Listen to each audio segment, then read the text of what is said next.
तो हेलो दोस्त लोग, आज हम क्या करने वाले हैं, bacteria and their economic importance. तो ये चैप्टर हमारे क्लास 9th आईसीएसई एग्ज़ाम के खिलाफ नहीं है, मतलब अपने ही सिलेबस में है, इसीलिए पढ़ा रहा हूँ। तो ये बड़ा ही इजी चैप्टर है, लेकिन फिर भी इसमें बहुत सारे टेक्निकल टर्म्स है जिसको याद रखना पड़ेगा। तो पहले हम कॉन्सेप्ट पे ध्यान देते हैं, उसके बाद हम बाकी सारी चीज़ों के ऊपर ध्यान देंगे, क्या चीज़ हमें याद रखना है, क्या चीज़ हमें नहीं।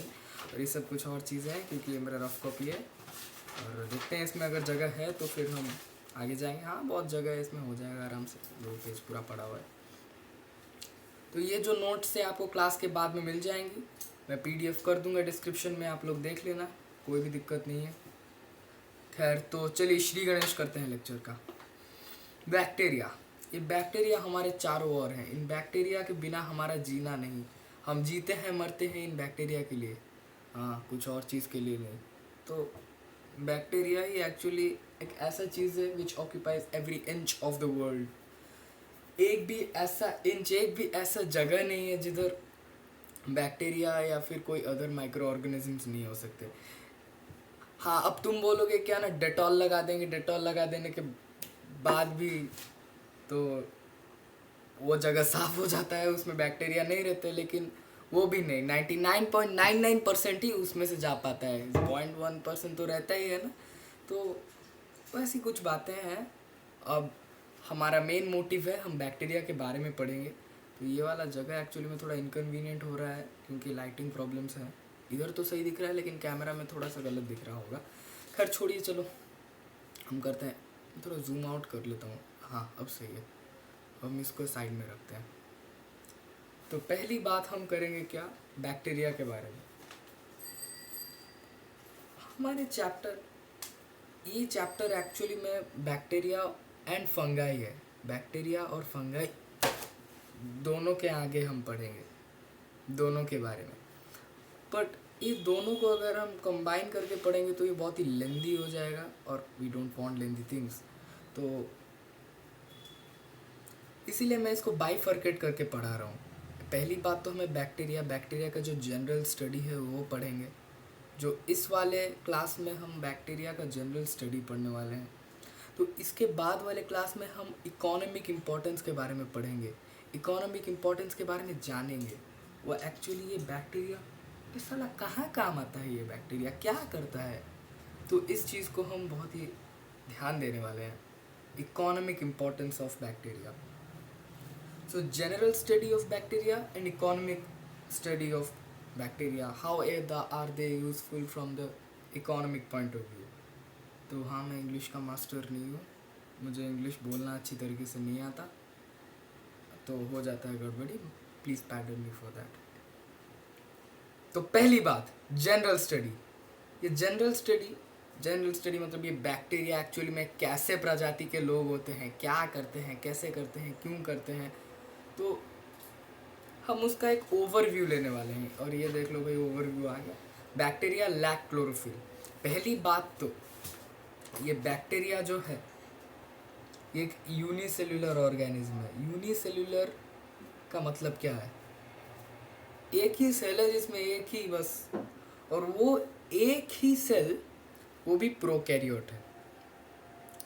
अब ये प्रोकैरियोट क्या होता है, तो जिनको नहीं पता, सेल्स 2 कैटेगरी के होते हैं, एक प्रोकैरियोट होते हैं, एक यूकैरियोट होते हैं।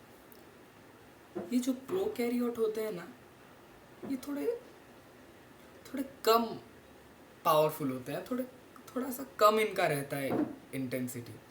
बट ये जो यूकैरियोट्स होते हैं, ये एक्चुअली में पूरे मायने के ट्रू सेल्स होते हैं। क्योंकि देखो, सेल के अंदर ऑर्गेनेल्स होते हैं, जैसे माइटोकॉन्ड्रिया हो गया, हाँ वो तो बहुत इंपॉर्टेंट है, because mitochondria is the power house of the cell. तो उसके बिना तो सेल चलने से रहा। और अपना न्यूक्लियस के ऊपर का न्यूक्लियर मेम्ब्रेन हो गया, न्यूक्लियोइड हो गया, न्यूक्लियोलस हो गया, तो वो सब चीज़ें हैं। तो ये अगर एक सेल है, ये प्रोकैरियोट सेल है और ये एक यूकैरियोट सेल है।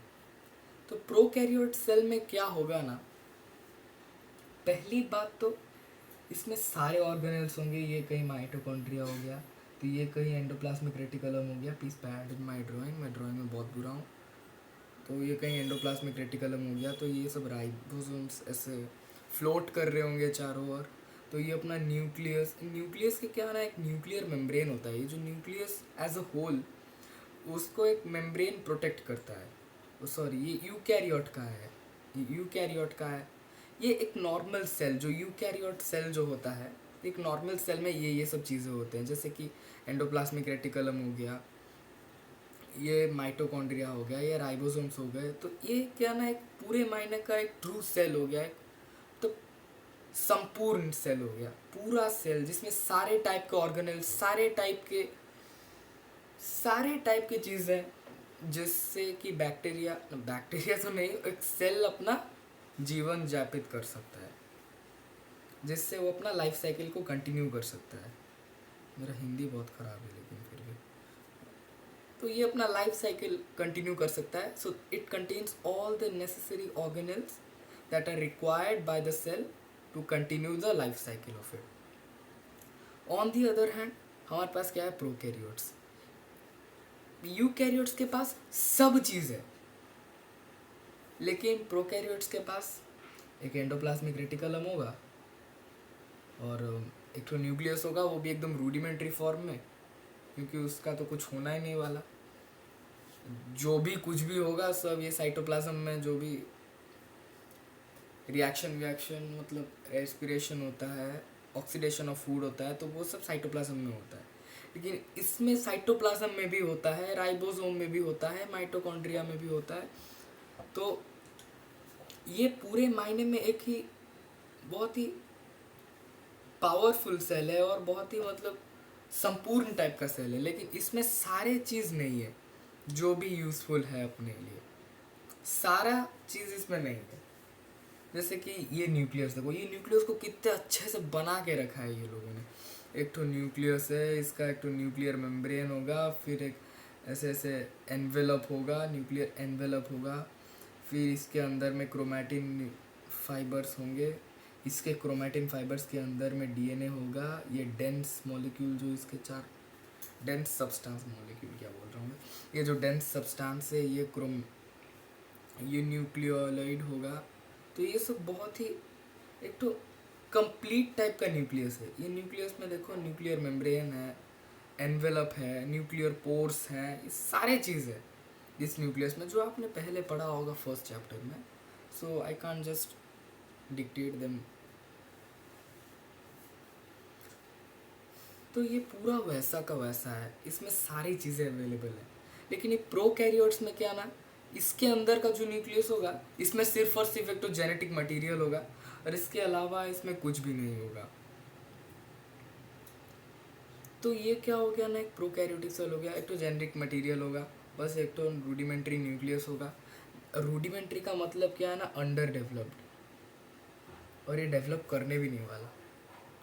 और बाकी सारे सेल ऑर्गेनल्स जो थोड़े यूकैरियोट्स में होते हैं वो प्रोकैरियोट्स में नहीं पाए जाते। बट सम एसेंशियल ऑर्गेनल्स, जैसे न्यूक्लियस के बिना तो सेल रह नहीं सकता, तो वो सब चीज़ अवेलेबल है। लेकिन जो एक्स्ट्रा जो ऐड करते हैं प्रोसेस में, तो वो सब नहीं है इसके पास।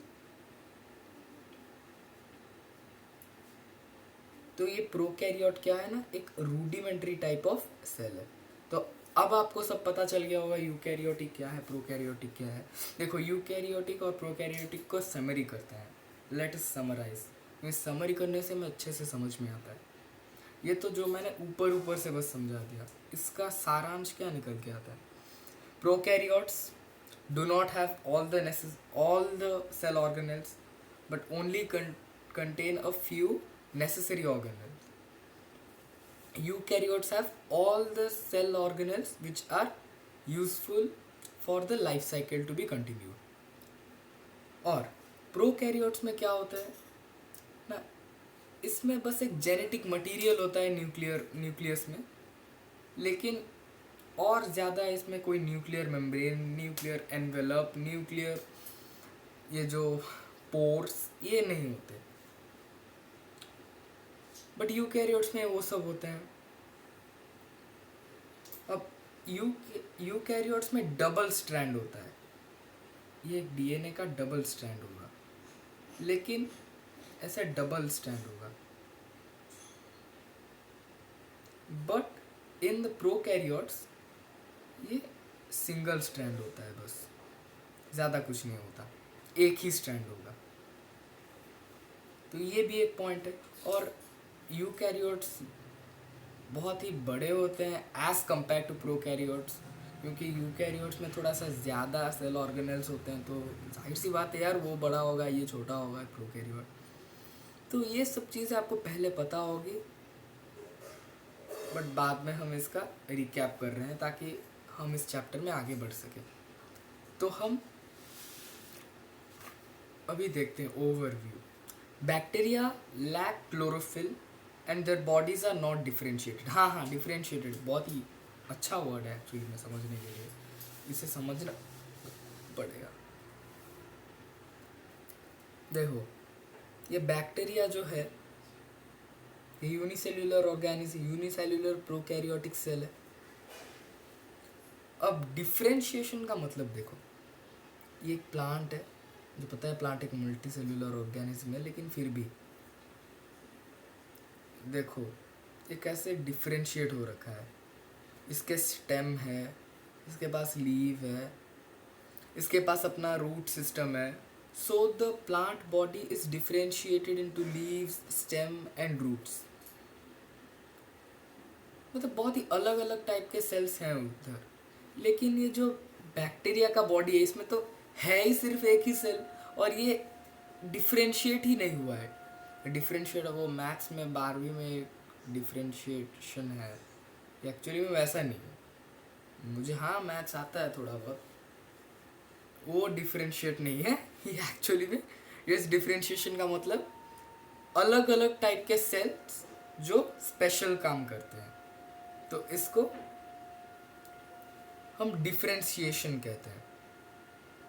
So the plants body is differentiated.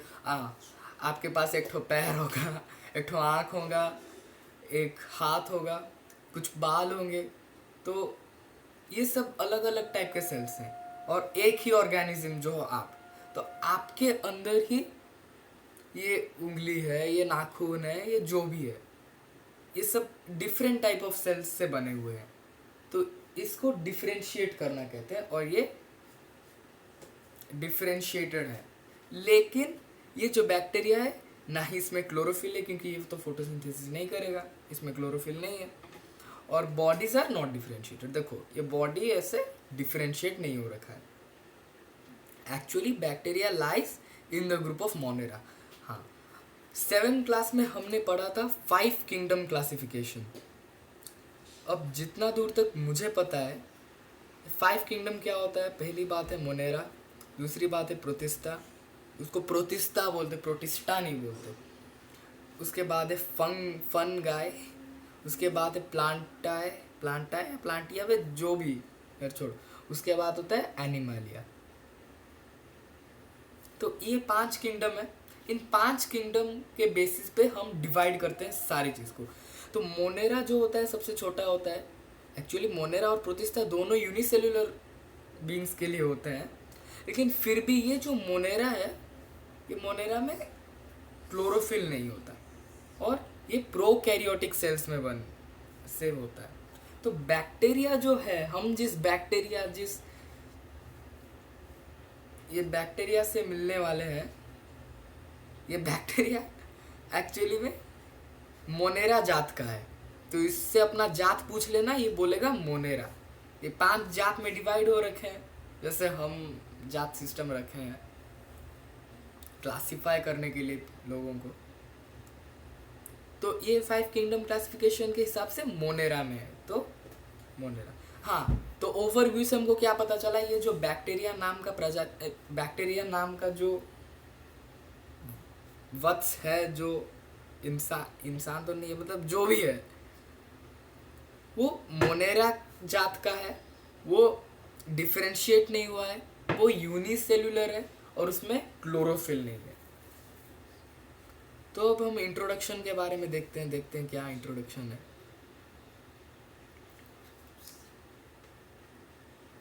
Bacteria are the simplest prokaryotes. देखो हमने जिस प्रोकैरियोट के बारे में ये सब पढ़ा था, तो इनमें ये सबसे सिंपलेस्ट है, सबसे भोला है, सबसे शांत है। शांत नहीं है मतलब सबसे कम सेल ऑर्गेनेल्स हैं इसमें, सबसे छोटा है, सबसे अंडर डेवलप्ड है, सबसे प्रिमिटिव है।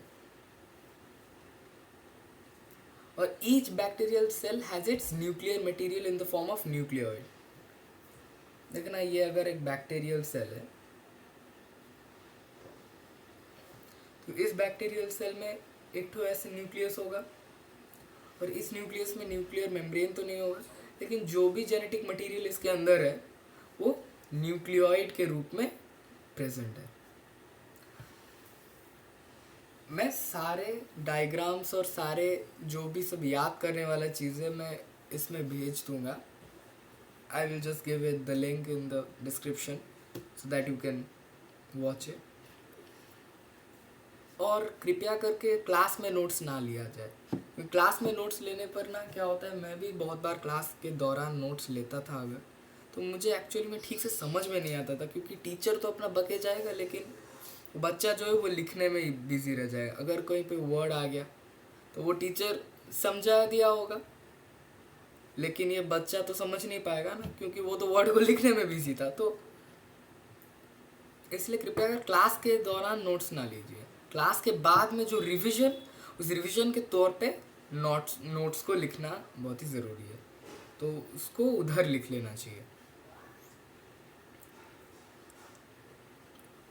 और इसमें न्यूक्लियोइड्स है, coming back to the topic, nucleoid के अंदर, और ये न्यूक्लियोइड के अंदर जो डीएनए बचा हुआ है वो डीएनए क्या है, डबल स्ट्रैंडेड। देखो कुछ इस तरह का डीएनए है इसके अंदर, तो इसको डीएनए कहते हैं। और डीएनए का फुल फॉर्म होता है डीऑक्सीब्रिरोस न्यूक्लियोइक एसिड, मुझे स्पेलिंग नहीं पता, छोड़, न्यूक्लियोइक एसिड, बस यही होता है as far as I remember. But अगर कुछ भी ऐसा चेंज हुआ होगा तो I will just inform you in the next class. तो ये होता है डीएनए। तो इंट्रोडक्शन के पार्ट में हमने क्या पढ़ा, ये सबसे भोला, सबसे शांत प्रोकैरियोट के जात में है। It's the simplest prokaryote and each bacterial cell has its nuclear material in the form of nucleoid consisting of double stranded DNA. इसका डीएनए जो होता है डबल स्टैंडर्ड होता है, यानी कुछ इस तरह का होता है, और जो न्यूक्लियोइड होता है वो न्यूक्लियस के अंदर होता है, और ये न्यूक्लियोइड के अंदर अपना न्यूक्लियर और जेनेटिक मटेरियल रखा होता है। तो साइज, अब ये जो साइज के बारे में हम बात करेंगे, एक्चुअली में ये बैक्टीरिया कितने बड़े होते हैं या फिर कितने छोटे होते हैं। Normally size varies between 0.5 to 5 micrometres.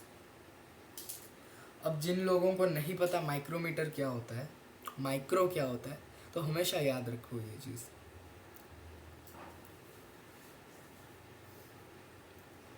एक होता है मीटर, एक होता है मिलीमीटर, एक होता है माइक्रोमीटर। ये मीटर जो होता है 10⁻⁻⁴,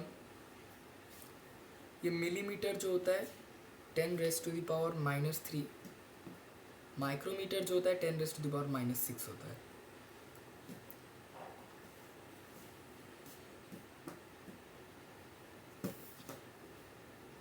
तो हमेशा ये मिलीमीटर जो होता है और ये माइक्रोमीटर होता है, तो इसके ये पावर नोटेशंस हैं, साइंटिफिक नोटेशंस जिसे हम कहते हैं, मैथ्स में पता होगा हमें। तो अगर हम एक मीटर को, ये 1 मीटर है, इसको हम 1 के बाद 6 0, 1 2 3 4 5 6, इतना भाग 1 मीटर का एक माइक्रोमीटर होता है। तो ये इसका भी याद, 0.5 माइक्रोमीटर, माइक्रो का सिंबल ये होता है, माइक्रोमीटर टू 5 माइक्रोमीटर्स। के बीच में साइज वेरी करता है। तो ये चीज़ बहुत इंपॉर्टेंट है, हम रट्टा मार के तो नहीं जा सकते, हमको डेरिवेशन पता होना चाहिए इस चीज़ का कि मीटर कैसे होता है, मिलीमीटर कैसे होता है, माइक्रोमीटर कैसे होता है, और ये सब साइंटिफिक नोटेशंस भी हमें पता होने चाहिए। तो नहीं तो सब याद करके नहीं बैठा ना, मुझे बस ऐसे दिमाग में आया तो मैं बस ऐसे बोल दिया ये ऐसे होता है। मुझे ये सब चीज़ पता था तो इसीलिए मैं इस चीज़ को निकाल पाया, डिराइव कर पाया, डिड्यूस कर पाया।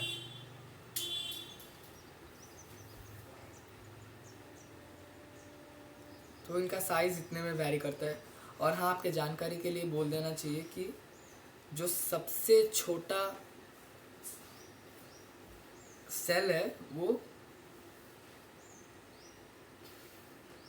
पीपीएलओ है, पीपीएलओ। अब पीपीएलओ का फुल फॉर्म क्या है आपको मुझे होमवर्क के तौर पे देना पड़ेगा, आप भी तो ढूंढना चाहिए।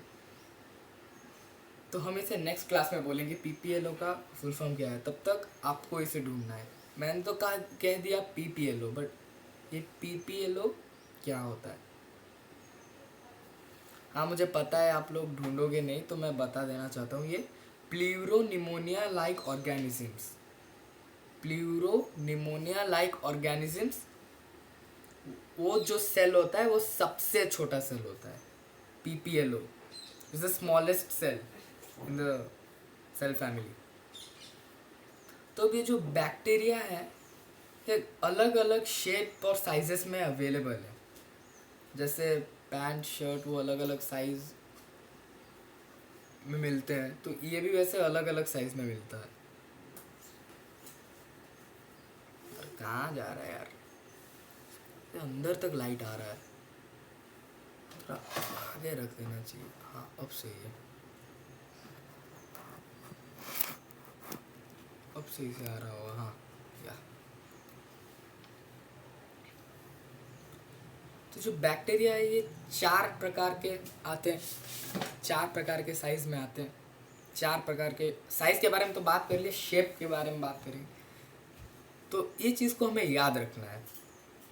कॉकस, पहला शेप जो होता है कॉकस, और कॉकस के का मतलब स्फेरिकल होता है। मुझे पता है बहुत ही अजीब सा नाम है, लेकिन क्या करें, बायो का ट्रिक है कैसे हम मेमोराइज करें, कैसे हम चीज़ों को याद करें। तो कॉकस, कॉकस का मतलब स्फेरिकल। अब ये जो टाइप के बैक्टीरिया होते हैं these are present in clusters, cluster में प्रेजेंट होते हैं। क्लस्टर मतलब ऐसे गुच्छे, 1 है 2 3 4 5 6 7 8, ये एक तो क्लस्टर है।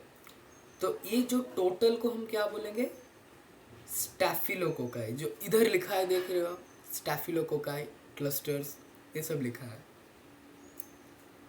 अब present in the form of chain, देखो चेन मतलब एक तो वर्टिकल या फिर हॉरिजॉन्टल, इस चेन के तौर पे भी ये ऐसे प्रेजेंट हो सकते हैं। तो इसको हम क्या कह सकते हैं, स्ट्रेप्टोकोकाई। इसको स्टैफिलोकोकाई, उसको स्ट्रेप्टोकोकाई। तो ये क्या हो गया, streptococci. Present is the form of pairs. देखो अब क्या होता है ना, कभी कभी मुझे पता है आपको जलन हो रही होगी अगर आप लड़के हो। ये देखो पेयर्स बना के रहते हैं, मतलब समझ रहे हो, पेयर भी बना के रहते हैं कभी कभी। तो ये पेयर को हम क्या बोलते हैं, डिप्लोकोकाई। हाँ, वैलेंटाइन कोकाई नहीं, डिप्लोकोकाई बोलते हैं उसे, ज़्यादा दिमाग में चलो। तो ये डिप्लोकोकाई है। ये जो कपल लोग, इनको डिप्लोकोकाई बोल सकते हैं। और ये जो चेन में जो लोग ऐसे बंधे रहते हैं उसको स्ट्रेप्टोकोकाई बोल सकते हैं। और ये जो तो गच्छे एकदम मतलब गच्छा बना के रहते हैं, एक झुंड बना के रखते हैं, उसको स्टैफिलोकोकाई बोल सकते हैं।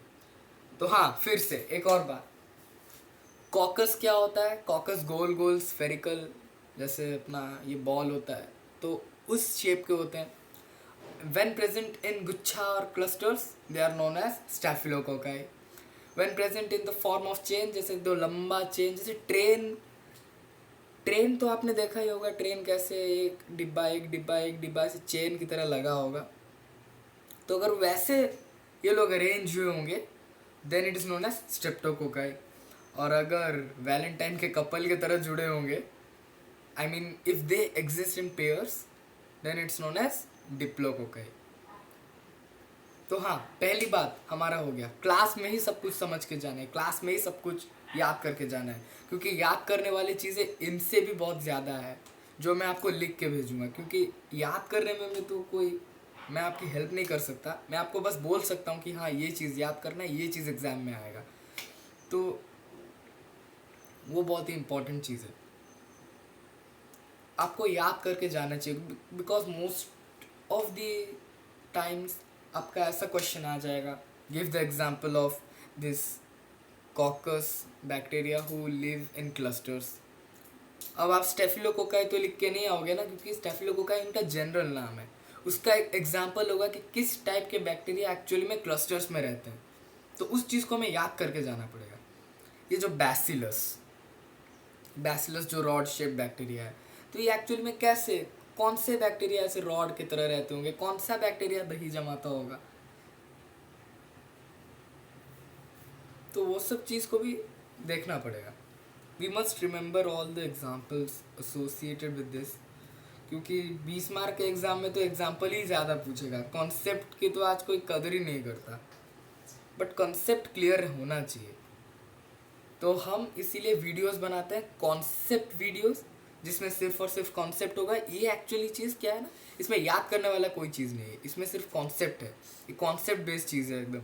इसको अगर कॉन्सेप्ट को क्लियर हो जाएंगे, उसके बाद जो PDF आएगा वो याद करने वाला चीज़ होगा।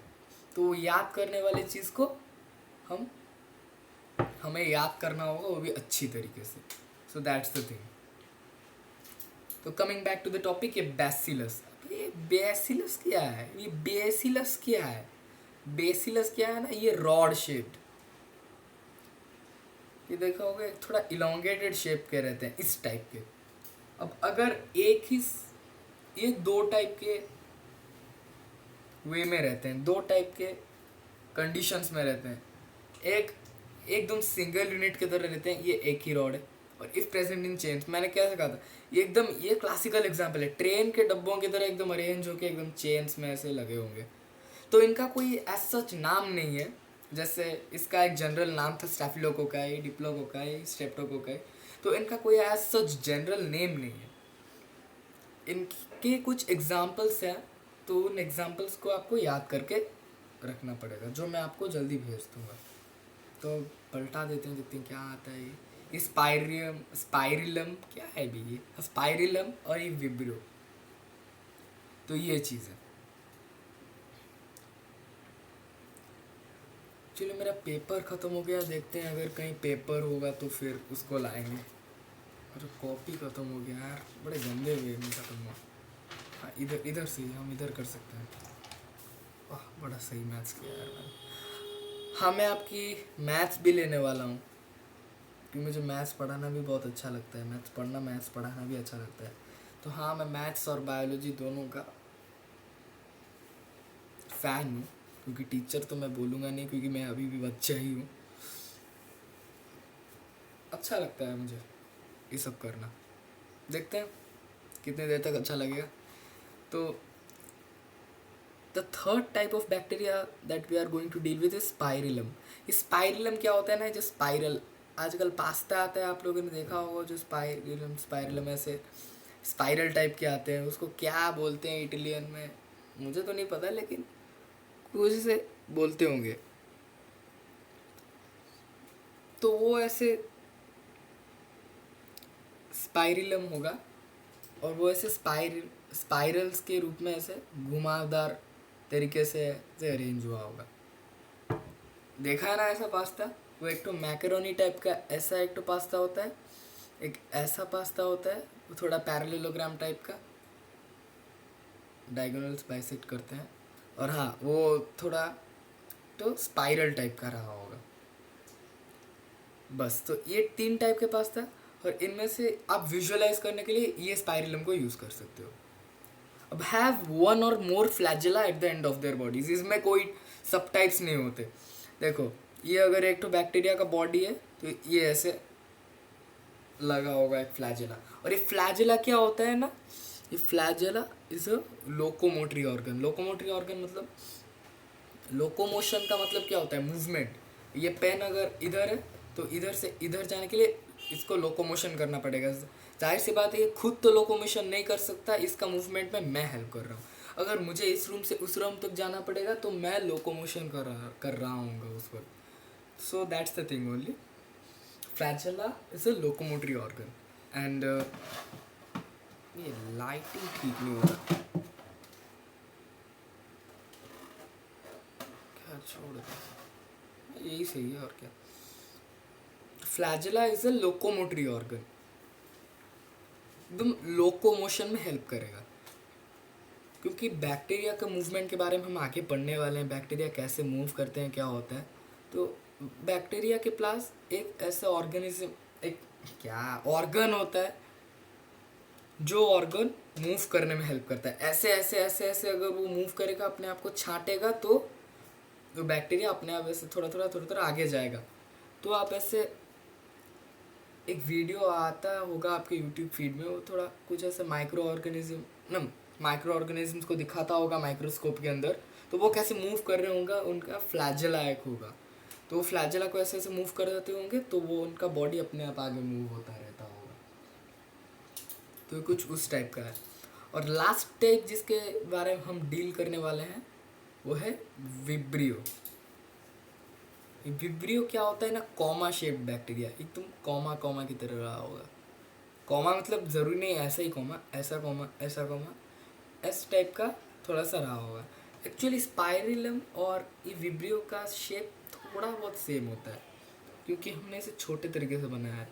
If we make it on a larger scale then it would look like this, कुछ इस टाइप का बनेगा। ये क्या है, फ्लैजेलम। ये क्या है, अपना बॉडी। विब्रियो, विब्रियो क्या है, इसका बॉडी होगा और ये बॉडी के नीचे ऐसा कुछ लगा होगा। Body is curved with only one flagellum. इनके पास क्या, एक बहुत ही बड़ा फ्लैजेलम होता है, लेकिन इनका बस एक ही तरफ कर्व होगा, वो भी एक ही फ्लैजेलम से। इनके ऐसे बॉडीज के चारों ओर भी ऐसे ऐसे ऐसे ऐसे फ्लैजेलम्स लगे होंगे, लेकिन इसमें सिर्फ एक ही फ्लैजेलम लगा होगा। तो अब हम स्ट्रक्चर के बारे में पढ़ने वाले हैं। Contents protoplast surrounded by cell wall, और हाँ ये इंपॉर्टेंट है, made up of peptidoglycan. Cell wall is present beneath the cell wall. The chromatin fiber is in the form of single molecule of circular DNA attached to cell membrane. हाँ आपके school में biology teacher ऐसे पढ़ाते होंगे, लेकिन मुझे जितना आता है मैं उतना सब बताना चाहता हूँ। बस थोड़ा सा प्रॉपर लाइटिंग नहीं मिल रहा बस। हाँ अब सही होगा।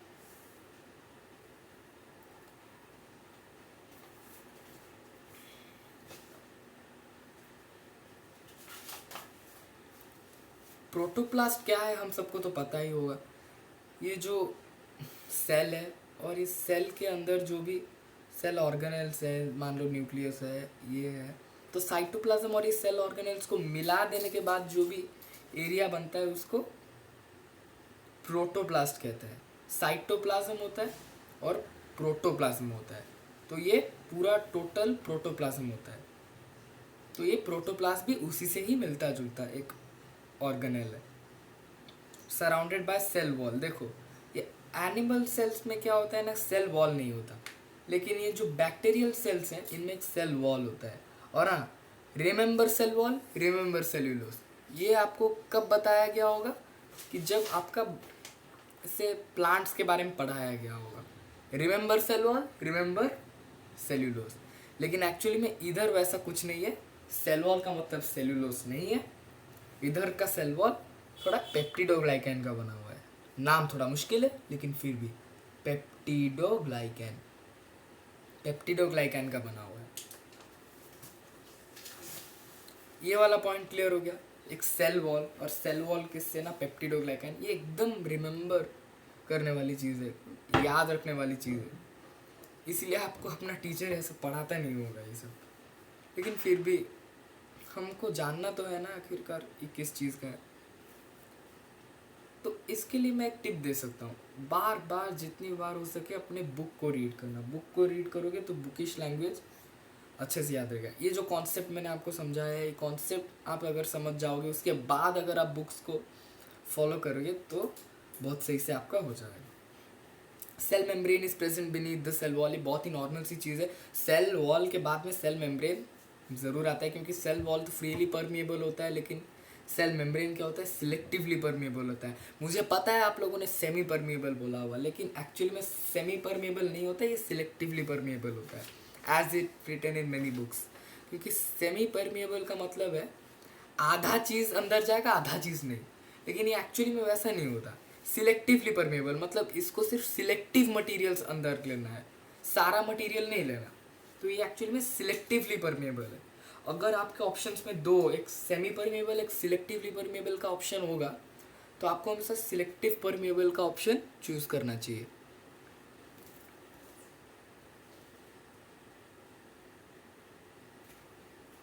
तो chromatin material is in the form of single molecule of circular DNA attached to cell membrane. देखो ये अपना भैरव बैक्टीरिया है, इसका नाम भैरव बैक्टीरिया दे दिया हमने। इसका एक ठो क्या से कहते हैं, क्या कहते हैं, फ्लैजेलम। हाँ सही है, याद रखा है आप लोगों ने। तो ये है, ये बैक्टीरिया का सेल वॉल है। इसका डायग्राम मैं आपको भेज दूंगा, वो भी लेबलिंग करके, क्योंकि इसका डायग्राम को देख के अगर आप इस टेक्स्ट को एक और बार पढ़ोगे तो आपको पता चलेगा कि एक्चुअली में हाँ हाँ ऐसा ही है, ऐसा ही है। तो ये अपना क्या हो गया, सेल वॉल। ये क्या हो गया, क्या क्या, फ्लैजेला। हाँ फ्लैजेला, ये सेल वॉल हो गया, ये फ्लैजेला हो गया। अब क्या होगा ना, इसके अंदर एक न्यूक्लियस होता है, बड़ा सा न्यूक्लियस होना चाहिए यार। और इस बड़े से न्यूक्लियस के अंदर क्या पड़ा होगा, एक सर्कुलर डीएनए पड़ा होगा। तो हम जिस डीएनए को ऐसे ऐसे ऐसे बोल रहे थे, क्या था वो, ऐसे ऐसे बोल रहे थे, एक्चुअली में डीएनए है, लेकिन वो सर्कुलर फॉर्म में है, सर्कुलर फॉर्म में। और ये वाला जो सर्कुलर फॉर्म को हम प्लाज्मिड बोलते हैं। ये एक दूसरा टाइप का डीएनए है, ये एक प्लाज्मिड है और एक डीएनए जो मेन डीएनए है। तो ये जो प्लास्टिड है, ये एक्चुअली में सेल के ना, प्लाज्मिड, प्लास्टिड नहीं, don't confuse plastid and plasmid. देखो मेरे मुंह से भी प्लास्टिड निकल गया, लेकिन प्लास्टिड अलग चीज़ है, प्लाज्मिड अलग चीज़ है। ये जो प्लाज्मिड, ये दोनों ही जेनेटिक मटेरियल है, लेकिन फ़र्क ये है कि ये मेन वाला है और ये थोड़ा सा इंफीरियर टाइप का है। इसीलिए ये जो न्यूक्लियर मेम्ब्रेन के बाहर है और ये न्यूक्लियर मेम्ब्रेन के अंदर है। Some cells possess capsules on them which protects bacteria from unfavorable conditions. अब देखो ये कुछ सेल्स के बारे में बात किया गया है, ये कुछ सेल, अगर ये एक सेल है, मान लेते हैं इकोलाई का सेल है, इकोलाई सेल, इकोलाई मतलब एस्चीरिया कोलाई, एस्चीरिया कोलाई एक नाम है एक बैक्टीरिया का। तो मान लेते हैं ये इकोलाई का सेल है, तो इसमें क्या होगा,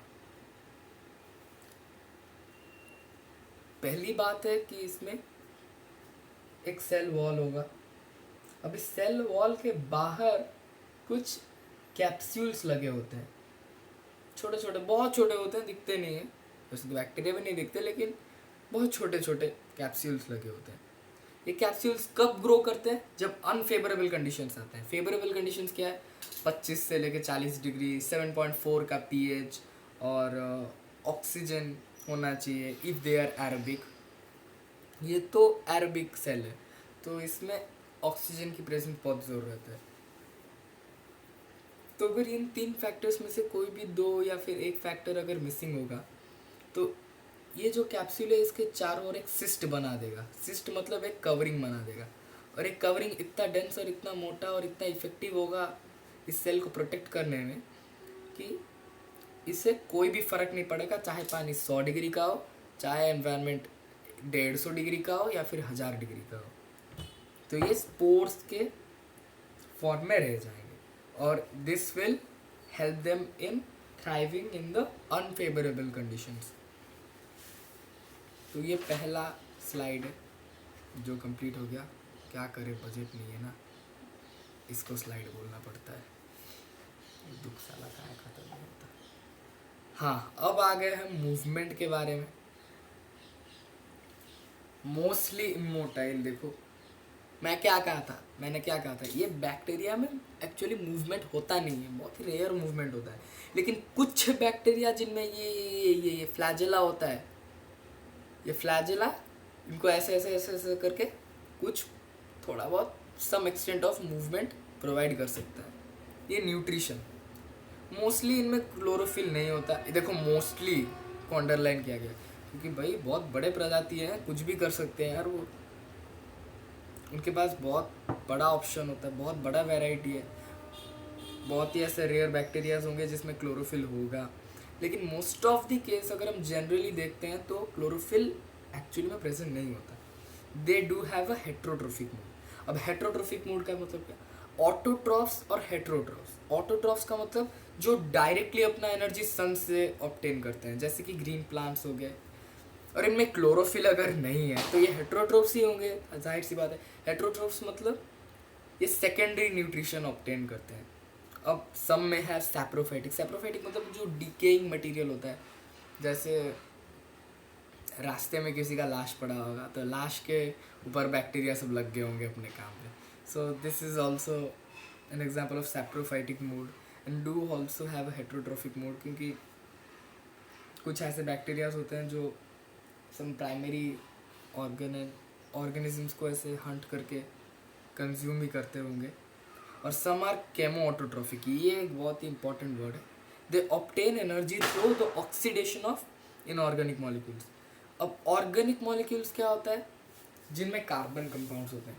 all the carbon compounds except cyanides और carbonates, bicarbonates are known as organic compounds. All the carbon compounds except of their cyanides, carbon monoxide, carbon dioxide, carbonates और बाइकार्बोनेट्स को छोड़ने के बाद बाकी जितने भी वो एसिटालाइन, वो इथाइन, वो इथेलाइन, वो इथामाइन कुछ नहीं होता है, लेकिन वो जो भी, they all are organic molecules, but these are inorganic molecules. So these inorganic molecules का जो ऑक्सीडेशन होता है, उनका ऑक्सीजन के साथ जो भी रिएक्शन होता है, तो वो उन रिएक्शन में से एनर्जी को ऑब्टेन करते हैं। They oxidise some inorganic molecules and then they get the energy from that. In short वो सब कुछ कर सकते हैं, उनका बहुत बड़ा प्रजाति है, मतलब बहुत बड़ा वैरायटी है। In a large variety we can't discriminate कि हाँ हम इनको एक कैटेगरी में नहीं तो डाल सकते। अगर एक बैक्टीरिया है, कुछ बैक्टीरिया सैप्रोफाइटिक होंगे, कुछ बैक्टीरिया केमोऑटोट्रॉफिक होंगे, कुछ बैक्टीरिया हेट्रोट्रोफिक होंगे, और ऐसे भी कुछ बैक्टीरिया जो ऑटोट्रोफिक होंगे। हम ऐसे कोई एक न्यूट्रिशन मूड तो नहीं बोल सकते ना, हमारे पास चार अलग अलग मोड है न्यूट्रिशन का। तो वी मस्ट नो, इनके कुछ एग्जाम्पल्स अगर होंगे तो मैं आपको ज़रूर बताऊँगा, लेकिन पहले हम कॉन्सेप्ट पे फोकस करते हैं। कॉन्सेप्ट हो जाए फिर उसके बाद देखो मैंने क्या कहा था, रेस्पिरेशन में भी दे कैन बी एरोबिक और एनारोबिक। एनारोबिक बैक्टीरियाज भी होते हैं, एरोबिक बैक्टीरिया भी होते हैं। और बैक्टीरियाज जो बोलता हूँ, ये बैक्टीरिया प्लूरल फॉर्म है, बैक्टीरियम सिंगुलर फॉर्म है। वो फ्लो में एक आध बार निकल जाता है, लेकिन बैक्टीरिया प्लूरल है, बैक्टीरियम सिंगुलर है। और ये जो बैक्टीरिया, ये कुछ एरोबिक भी हो सकते हैं, कुछ अनएरोबिक भी हो सकते हैं। अनएरोबिक बैक्टीरिया जो होते हैं वो मर जाते हैं अगर उन्हें एटमॉस्फेरिक ऑक्सीजन, जो ऑक्सीजन फ्री ऑक्सीजन होता है, जैसे हमारे एटमॉस्फेयर में जो 21% गैस होता है, तो वो, एक मिनट ज़रा,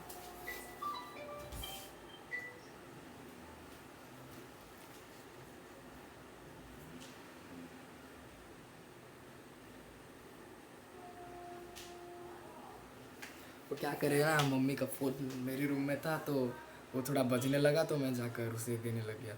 बहुत इम्पोर्टेंट सा था ना, तो क्या करें, खैर छोड़, होता है। तो हम कहाँ थे, हम एनारोबिक बैक्टीरियाज के हत्या पे थे। ये जो एनारोबिक बैक्टीरिया होते हैं ये कभी ये हमेशा मर जाते हैं अगर इनको एटमॉस्फेरिक ऑक्सीजन मिल जाए। कहीं अगर ऑक्सीजन मिल जाए, कुछ एटमॉस्फेयर के अंदर जो फ्री ऑक्सीजन होता है, अगर उनको एक्सपोज कर दिया गया तो वो उनका राम राम सत्यनाम हो जाएगा, वो मर जाएंगे बेचारे। फिर छोड़, सबकी अलग अलग होती है। अब ये क्या है, ये रेस्पिरेशन है। Most bacteria reproduce asexually but some में इवन सेक्सुअली रिप्रोड्यूस। देखो मैं क्या कहा था, इनका इतना बड़ा प्रजाति है, ये लोग सब कुछ कर सकते हैं। देखो ये सेक्सुअल रिप्रोडक्शन तो मोस्टली होता है, लेकिन ये लोग सेक्सुअल रिप्रोडक्शन भी कर देते हैं भाई, बहुत बहुत तेज लोग हैं ये लोग। खैर छोड़ो, हमारे सिलेबस में सिर्फ एसेक्सुअल रिप्रोडक्शन का जिक्र है, ये सेक्सुअल रिप्रोडक्शन का जिक्र नहीं है। लेकिन हम थोड़े भूखे पिपासे लोग हैं तो हमें भी तो जानना चाहिए कैसे होता है। सो आपको सिर्फ एसेक्सुअल के बारे में पढ़ना है, सेक्सुअल के बारे में बस आपको जानना है कि हाँ ये ऐसे होता है। एसेक्सुअल मोड जो होता है वो उनका सिर्फ एक ही मोटिव, एक ही टाइप का होता है, और वो एक टाइप क्या होता है, बाइनरी फिजन। और हाँ, ये बाइनरी फिजन का भी एक डायग्राम होता है। तो इस मैं आपको रफ डायग्राम बना के अभी दिखाता हूँ, उसके बाद में मैं आपको फेयर डायग्राम पीडीएफ करके नोट्स के साथ ही भेज दूँगा। बहुत बड़ा पेज निकला, वाह भी यार। ये जो रोल नंबर सब लिखा है ये हमारे क्लास में जितने बच्चे हैं मैथ्स कॉपी दिए हैं तो ये उनका ही बस है। तो आज एक बच्चा दिया था, मैं उसका नाम लिखना रोल नंबर लिखना भूल गया। खैर छोड़, ऑफ टॉपिक जाने का बहुत ही खराब नियत होता है। तो सोच लो ये है पप्पू बैक्टीरिया, और ये जो पप्पू बैक्टीरिया है इसके अंदर है अपना प्यारा सा न्यूक्लियस। अब इसको करना है रिप्रोडक्शन। अब ये बेचारा क्या करेगा, ये सेक्सुअल रिप्रोडक्शन करेगा, क्योंकि इसके पावर में सिर्फ वही है ये सेक्सुअल रिप्रोडक्शन। तो पहली बात क्या करेगा, पहले क्या होगा ना, ये फेवरेबल कंडीशंस में होता है भाई, इंपॉर्टेंट चीज़ है। अगर कंडीशन अगर 7.4 pH हो, अगर 25 से लेके 40 डिग्रीज तक हो, 2.5 हो गया, तो अगर ऑक्सीजन हो, अवेलेबिलिटी हो, तब जाके इनको फेवरेबल कंडीशंस कहा जाती है। कुछ शर्तें होती हैं, तो ये शर्तें अगर पूरी होंगी और ये शर्तें अगर लागू होंगी तो जाकर ये रिप्रोडक्शन करना शुरू करेगा। तो धीरे धीरे क्या होता है ना, इसमें दरारें पड़नी शुरू हो जाती है। अब देखो ये अपना नॉर्मल है, इसको भी रिप्रोडक्शन करना है। पहली बात तो इसका ये सब बाहर दरार आना शुरू हो जाए, इस दरार को हम कंस्ट्रिक्शन बोलते हैं, कंस्ट्रिक्शन। अब हम जब इसकी रीडिंग लगाएंगे तो हमें पता चलेगा ये कंस्ट्रिक्शन क्या चीज़ होता है। अब क्या होगा, नहीं नॉर्मल साइज में था इसका न्यूक्लियस, अब थोड़ा बड़ा हो गया, थोड़ा लंबा हो गया, थोड़ा इलोंगेट हो गया, बिकॉज उसको दो हाफ्स में स्प्लिट होना है ना, सो दैट्स वाई। अब ये थोड़ी देर बाद क्या होगा ना, इसके न्यूक्लियस में भी एक कॉन्स्ट्रिक्शन आना शुरू हो जाएगा। देखो न्यूक्लियस में भी अभी कॉन्स्ट्रिक्शन आना शुरू हो गया। अब इसको दो हिस्सों में टूटना है ना, तो इसीलिए भाई अब ये जो पूरा कंस्ट्रिक्शन होगा, अब धीरे धीरे क्या होगा, धीरे धीरे ये कंस्ट्रिक्शन बड़ा होता जाएगा, बड़ा होता जाएगा, बड़ा होता जाएगा, इसके दो टुकड़े हो जाएंगे। और ये जो मदर्स ना, ये जो पेरेंट सेल है, इसके दो डॉटर सेल निकल जाएंगे। अब हाँ, एक बहुत ही ऐसा टॉपिक है, इनको हम डॉटर सेल्स क्यों बोलते हैं, सन सेल्स क्यों नहीं बोलते, क्योंकि जो पैदा करने का, जो जन्म देने का जो सक्षमता होता है वो सिर्फ एक महिला के अंदर होता है। एक जन्म देने की काबिलियत सिर्फ और सिर्फ एक औरत में होती है। Due to that cause only हम इसको डॉटर सेल्स बोलते हैं। कभी अगर आपके डिमांड में अगर हम सन सेल्स बोलेंगे, इसका मतलब तो ये हो जाएगा कि लड़के बच्चों को पैदा करना शुरू कर देंगे, तो ऐसा तो नहीं होता। So that's why they are called daughter cells. अब एक पेरेंट सेल दो डॉटर सेल में डिवाइड हो जाएगा।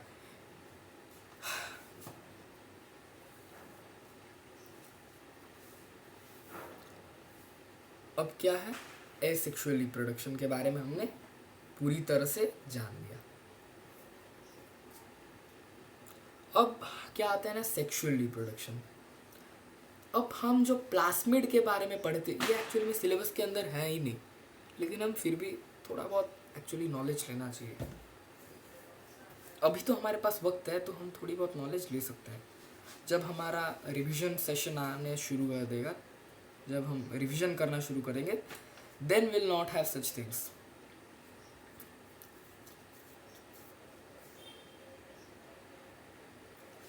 तो ये जो सेक्सुअल रिप्रोडक्शन होता है, ये कैसे होता है? एक सोच लो, ये सेल ए है और ये सेल बी है। ये सेल का नाम चिंटू है, ये सेल का नाम रिया है। अब क्या होता है ना, चिंटू और रिया के बीच में हमें सेक्सुअल रिप्रोडक्शन कराना है। मतलब ये भाई बैक्टीरिया सेल है, बैक्टीरियल सेल है, ये कुछ और मत समझ लेना। और हाँ, वो दिवाली का सीज़न आ रहा है ना, इसीलिए इतना सारा पटाखा वटाखा फूट रहा है। और you know I can't afford, क्या उसे कहते हैं, हाँ खैर छोड़ो ना, स्टूडियो, हाँ हाँ। तो ये एक बैक्टीरिया ए है और बैक्टीरिया बी है। अब इनमें एक ब्रिज बनना शुरू कर देगा, एक ब्रिज। वो ऐसे सीमेंट वीमेंट देके नहीं, वो एक टाइप का ब्रिज होता है ऐसा। तो वो ब्रिज देना, वो ब्रिज बन जाएगा। अब वो जो प्लास्मिड जो हमने पढ़ा था, वो जो ऐसे बाहर एक तो रिंग ऐसे होता है, ये 8 की तरह एक्चुअली होता है, 8 के जैसा। तो इनमें एक्सचेंज होना शुरू हो जाता है। ये अपने प्लास्मिड को भेज देगा, ये अपने प्लास्मिड को भेज देगा। प्लास्मिड प्लास्मिड दोनों मिल जाएंगे और प्लास्मिड प्लास्मिड दोनों को मिलने के बाद एक ए बी नाम का एक बैक्टीरियल औलाद पैदा होगा। तो ये ए और बी का औलाद कहलाएगा। तो ये जो प्रोसेस है, इस प्रोसेस को हम कॉन्जुगेशन कहते हैं, कॉन्जुगेशन। हाँ, मैथ्स में भी एक कॉन्जुगेशन होता है, और वो मैथ्स में जो कॉन्जुगेशन होता है वो एक्चुअली में, अगर √2 + √3 ब्रैकेट में √2 - √3 होता है, तो हम क्या करते हैं ना, इसको अपने कॉन्जुगेट सर्ट के साथ मल्टीप्लाई कर देते हैं, √2 + √3। लेकिन हम अभी मैथ्स नहीं पढ़ रहे हैं, हम भी बायो पढ़ रहे हैं, तो इसीलिए हम बायो वाले कॉन्जुगेशन के ऊपर फोकस करेंगे। लेकिन मैथ्स का भी एक कॉन्जुगेशन होता है। मुझे मैथ्स बहुत पसंद है, अभी थोड़ा पसंद होना शुरू हो गया। नंबर बहुत अच्छे आ रहे ना मेरे, क्या छोड़ो। How do bacteria reproduce during unfavourable condition? आपको पता होगा कि मैंने अभी आपको बताया था कि कैसे एक ये बैक्टीरियल सेल के चारों ओर एक सिस्ट फॉर्म हो जाता है। हाँ, जो सिस्ट फॉर्म होता है। तो जब अनफेवरेबल कंडीशन होता है, जब ये जो शर्तें लागू नहीं होती, जब ये शर्तें लागू नहीं होती, तब क्या होता है, तब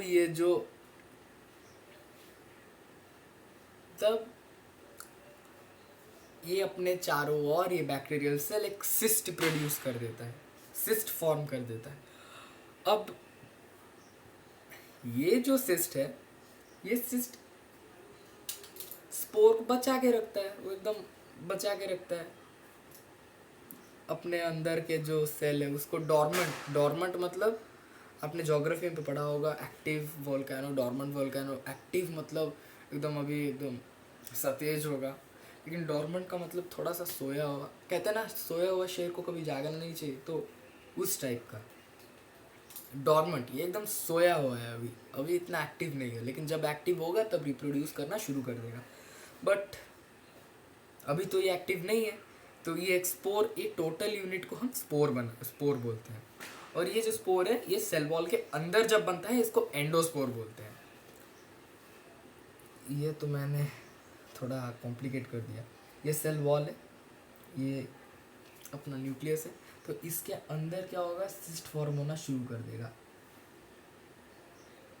और इस सिस्ट को हम, ये स्पेशल काइंड ऑफ सिस्ट को हम एंडोस्पोर बोलते हैं। ये चीज़ एकदम एंडोस्पोर बन जाएगा। तो ये एंडोस्पोर हो गया। अब क्या है ना, ये जो एंडोस्पोर ये बचा के रखेगा अभी अपने सेल को, बचा करके रखेगा फ्रॉम द अनफेवरेबल कंडीशंस। लेकिन उसके बाद जब फिर से ये कंडीशंस आ जाएंगी, जब फिर से ये शर्तें लागू हो जाएंगी उसके बाद क्या होगा, ये जो बाहर का नहीं, जो अंदर का जो भी एंडोस्पोर है वो हट जाएगा। उसके बाद ये फिर से अपना सेक्सुअल या फिर सेक्सुअली प्रोडक्शन करके फिर से निकल जाएंगे, फिर से मल्टीप्लाई करना शुरू कर देंगे। एक्चुअली ये जो बैक्टीरिया का जो मल्टीप्लिकेशन है ये बहुत ही तेज़ होता है। In 1 hour certain bacteria can multiply into 30 times. तो ये बहुत ही तेज़ एक्चुअली में कर सकता है। तो ये वाला जो हमारा स्लाइड है, स्लाइड नंबर 2, ये भी कंप्लीट ही हो गया। और क्या, ये सारे स्लाइड्स आपको नोट्स में मिल जाएंगे, आप डिस्क्रिप्शन चेक कर लेना, आपको मिल जाएगा। अब ये एकदम लास्ट चीज़ है,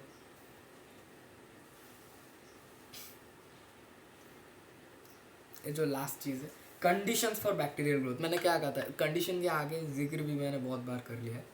जैसे कि ये जो 25 डिग्री सेल्सियस से लेके 45 डिग्री सेल्सियस तक ये एक्चुअली में फेवरेबल कंडीशन होता है एक बैक्टीरिया के लिए। बैक्टीरिया इतने में बहुत अच्छे से एकदम ऐश करके जी सकता है एयर विथ ऑक्सीजन। जो एरोबिक बैक्टीरिया होते हैं उनको तो एटमॉस्फेरिक ऑक्सीजन चाहिए रहता है जीने के लिए, लेकिन जो अनएरोबिक बैक्टीरिया होते हैं वो तो कहते हैं ये आफत हमें नहीं आनी चाहिए, अगर ये आ जाएगी तो हमारा राम नाम सत्यनाम हो जाएगा। तो दैट्स वाई जो मोस्टली एरोबिक बैक्टीरिया होते हैं, तो ये जो एरोबिक बैक्टीरिया उनको क्या चाहिए होता है, एटमॉस्फेरिक ऑक्सीजन चाहिए होता है सर्वाइव करने के लिए।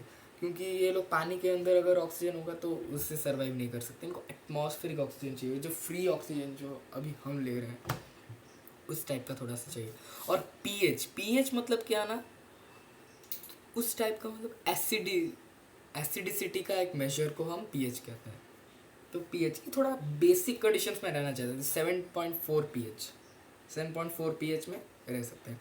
लेकिन ये जो एंडोस्पोर है इनको भाई सल्फ्यूरिक एसिड में डुबा दो या फिर कोई कैल्शियम हाइड्रोक्साइड में डुबा दो, इनको भाई कुछ नहीं होना, ये अपना आराम से टॉलरेट कर लेंगे क्योंकि भाई बहुत ही प्रोटेक्टिव लेयर है ना उनका।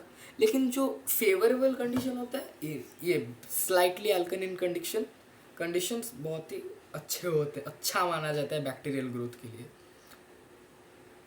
एक बात बताऊं, ये जो 95% बैक्टीरिया एक्चुअली में हमारे लिए अच्छे होते हैं, लेकिन ये जो 5% बैक्टीरिया, ये जो 5% बैक्टीरिया है ना, ये 5% हमारे ये जो बैक्टीरिया समाज को एकदम बदनाम करके रखा है।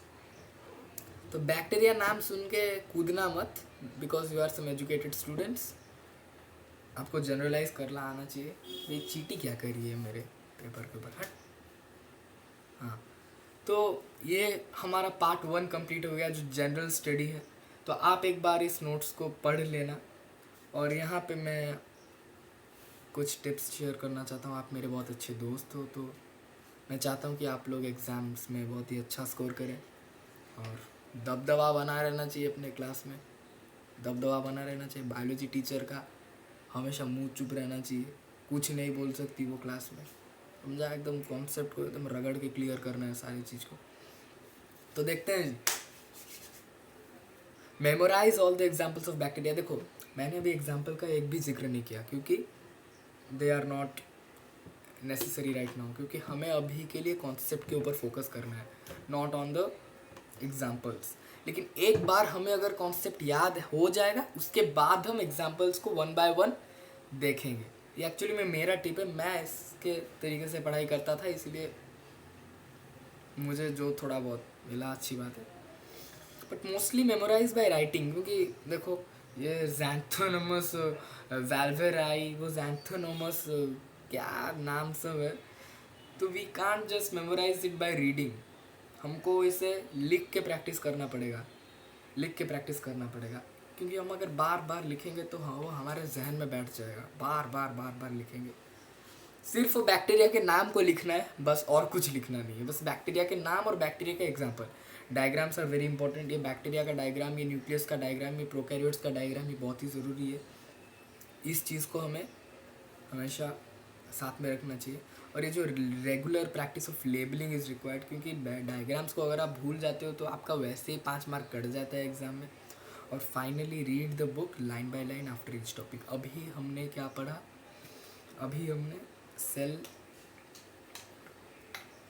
जो बैक्टीरियल सेल के बारे में पढ़ा, बैक्टीरियल सेल का एक जनरल स्टडी हमने किया, तो इसके बाद आपको क्या करना है, आप मेरे साथ आप मुझे प्रॉमिस कर सकते हो कि आपको इसके बाद वो जो बुक का जो भी पार्ट है उसको एकदम लाइन बाय लाइन उस टेक्स्ट को आप पढ़ सकते हो, क्योंकि वो लाइन बाय लाइन टेक्स्ट को आपको पढ़ने के बाद आपको अच्छे से क्लियर हो जाएगा। आपने इधर से भी पढ़ा, अपने नोट्स से भी पढ़ा, आपने अपने किताब से भी पढ़ा, अगर आपकी किताब में कुछ ज़्यादा दिया होगा, अगर मैंने अपने नोट्स में कुछ ज़्यादा दे दिया होगा, so you can just take obtain that knowledge. You can't just be dependent upon this or upon your book. You need both the sources, right? So ऐसा ये कॉन्सेप्ट के बाद में आपको लाइन बाय लाइन एक एक टॉपिक को भी पढ़ना चाहिए, क्योंकि मास्टर कुछ नहीं कर पाएगा, मास्टर बस अपने टॉपिक को अच्छे से पढ़ा पाएगा, लेकिन अगर एक स्टूडेंट चाहेगा तो वो अपना टॉपिक को आराम से अच्छे से कर लेगा। तो वही थिंग है। तो तब तक के लिए बाय बाय, विसर्जन करते हैं इस लेक्चर का। पार्ट 2 बहुत ही जल्दी आने वाला है, और पार्ट 2 में मोस्टली एग्जाम्पल्स हैं। पार्ट 2 बहुत ही छोटा होने वाला है, अराउंड 20 to 25 मिनट्स का होने वाला है, क्योंकि मोस्टली पढ़ाई जो पार्ट था वो यही सब था, और ज़्यादा इसके अंदर कुछ है नहीं। पार्ट 2 में हम बहुत ही मज़े से पढ़ने वाले हैं क्या सब चीज़, ये बैक्टीरिया एक्चुअली में कहाँ यूज़ होता है, क्या होता है, और हम पेनिसिलिन के डिस्कवरी के बारे में भी हम सोचने वाले हैं, क्या क्या ऐसे पेनिसिलिन डिस्कवर हुआ। हम कोरोना वायरस के भी डिस्कवरी तो नहीं, वो एक आफत कहते हैं, तो उसके बारे में हम चर्चा करने वाले हैं। तो तब तक के लिए जय हिंद, जय माता दी, लेट्स गो।